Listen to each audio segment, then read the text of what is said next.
Total non-stop action is back, the brand having been brought back from the dead earlier this year. One thing those currently in charge of TNA will not want to see return is the sheer volume of controversy that seemed to follow the Jarrett-founded league following its 2002 inception. Backstage fights, arrests, torrid love triangles, lawsuits, you name it, TNA experienced it and often responded in the worst possible way. I suppose whatever doesn't kill you only makes you stronger, right? At this stage, I presume TNA is simply unkillable. I'm Adam Pachisi from Cultaholic Wrestling, and these are the 10 biggest TNA wrestling controversies. Join us!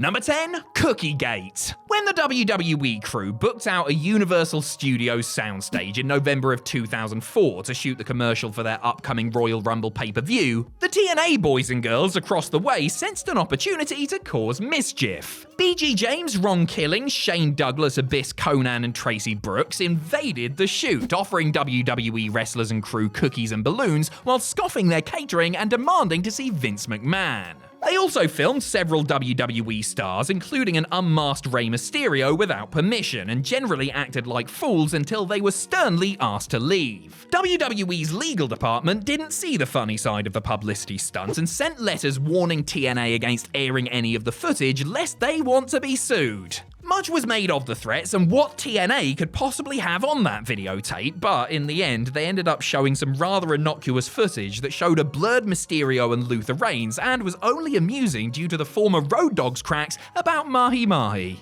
Number 9, a sore spot for Sorensen. Disaster struck in the opener of TNA Against All Odds 2012 when Zema Ion's knee struck Jesse Sorensen in the head as he was attempting a moonsault to the outside of the ring. The move messed up Sorensen's neck, fracturing his C1 vertebrae, and there was genuine concern that the young performer could have been paralyzed. Thankfully, that wasn't the case, though the road to recovery would be long. Dixie Carter vowed to stay by Sorensen's side, and TNA gave him a job in production to provide him with an income while he convalesced. And then, they fired him.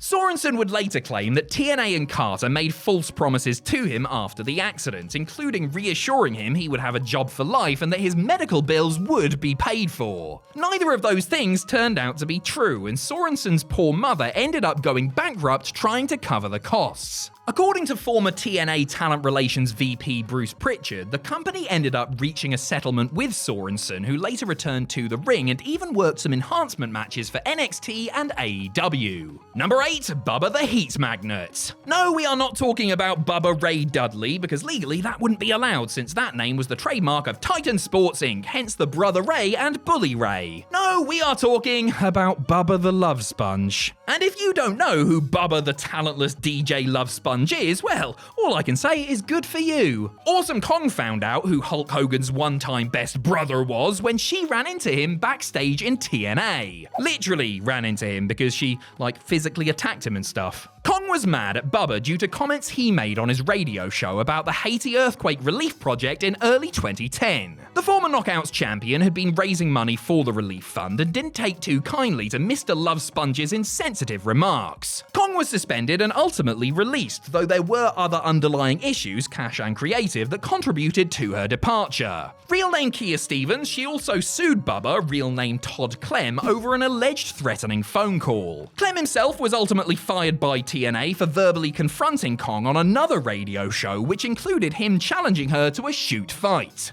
Honestly, he'd have as much chance of winning that fight as he would of Terry Bollea not softly brothering his wife. Number 7, the wrong angle. Kurt Angle was the biggest acquisition in TNA's history when he signed for them in the fall of 2006. Though he was one of the best wrestlers in the world and a marketable name who could and did make a difference, the Olympic hero also came with baggage. As well as his well-documented substance abuse issues, Kurt also attracted negative publicity due to his tempestuous relationship with TNA knockout Raka Khan. Things came to a head on August 15th, 2009, when Khan, real name Tranisha Biggers, filed an order of protection against Angle and had him removed from his own house after she claimed he had attacked her in the home 9 days prior. Angle denied the claims, but was also hit with charges of harassment, drug possession, and driving with a suspended license related to his arrest. The charges were ultimately dropped and Angle and Biggers were ordered to stay away from one another. Many years later, Biggers continued to speak out about the past relationship and accused Dixie Carter and Kurt's manager Dave Hawk of hiding bodies for the former TNA champ. Number 6. Total knobhead Aries. While he was undoubtedly a talented performer between the ropes, the unprofessional behavior of Austin Aries inside and outside the ring marred his professional wrestling career and attracted scrutiny to TNA. In May of 2013, A-Double decided to intimidate ring announcer Christy Hemme after she had called his and Robert Roode's tag team Bad Influence by accident. Backing Hemme into a corner, Aries climbed the second turnbuckle with her pinned against it so that his crotch was directly in her face. This unscripted incident got Aries accused of sexual harassment, with Hemme talking openly about how it made her feel very uncomfortable. Aries wasn't let go, but he was warned about his conduct, given a steep fine, and pressured to apologize for the incident. The way the situation was handled was also a factor in Aries deciding to leave TNA the following year. He would be back years later, of course, making yet more friends when he decided to completely no-sell Johnny Impact's finish while dropping the title at Bound for Glory 2018, which may or may not have been some sort of lame work shoot. To be fair, the important thing to remember about Banana Boy is that he is only about 5 foot tall and once gave Zelina Vega a promise ring. Number 5. The Samoan Shoot Machine. Despite his much publicized personal issues and unreliability, TNA continually went back to Scott Hall because of his star power. The bad guy was booked to be a part of the 6-man tag team main event of Turning Point 2007, just a month after his return when he no-showed the pay-per-view. As well as replacing Hall with Eric Young, TNA attempted to rectify the situation by having one of Hall's scheduled partners, Samoa Joe, cut a promo addressing his absence. After putting over the full-time hard-working TNA originals and slagging off the part-time superstars who came from elsewhere, Joe finished his promo on the former WWE Intercontinental Champion by saying, "I'll tell you what, Scott Hall, Chico, kiss my ass. You punked out and you're a punk." Joe's other partner, Scott's best mate Kevin Nash, was far from happy with the unscripted comments and smacked the Samoan submission machine twice when they got back to the locker room. Not realizing the extent of Hall's personal issues, Joe apologized to Nash at the next set of Impact tapings and the two men patched things up and became friends once again.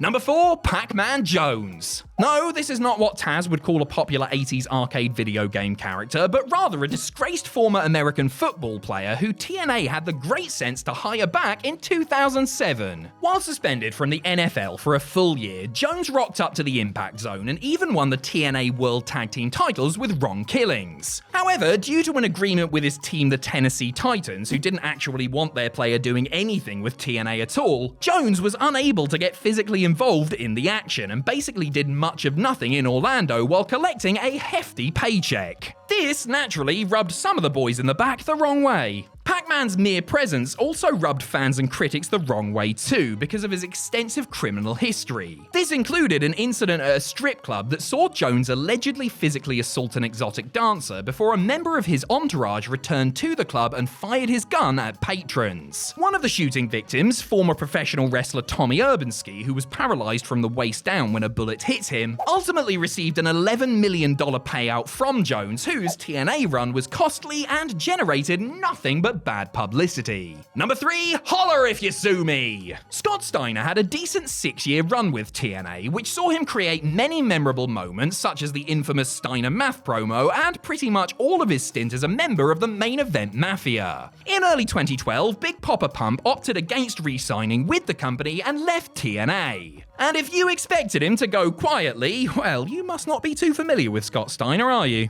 Shortly after the news of his departure leaked, Steiner took to Twitter to blast TNA, Hulk Hogan, Eric Bischoff, Ric Flair, and Bruce Pritchard in a long stream of profanity-laced tweets. TNA reacted by getting litigious and suing Steiner over the tirade, claiming the genetic freak had breached his by then expired contract by disparaging the company. Steiner countersued, claiming TNA had breached his contract by failing to provide royalty payment statements. He filed another lawsuit against TNA not long after, seeking $750,000 in damages while claiming he had suffered numerous injuries while wrestling an under-the-influence Jeff Hardy on a house show. He eventually ended up rescinding his suits while TNA's complaints against him were dismissed in court. Number 2, Victory Road 2011. There was no victory lap for TNA to take after Victory Road 2011, a terrible pay-per-view that was capped off with one of the most lamentable episodes in the promotion's history. After disappearing for hours during the day, Jeff Hardy finally showed up for his TNA title headline bout with Sting, one of his all-time favourite wrestlers by the way,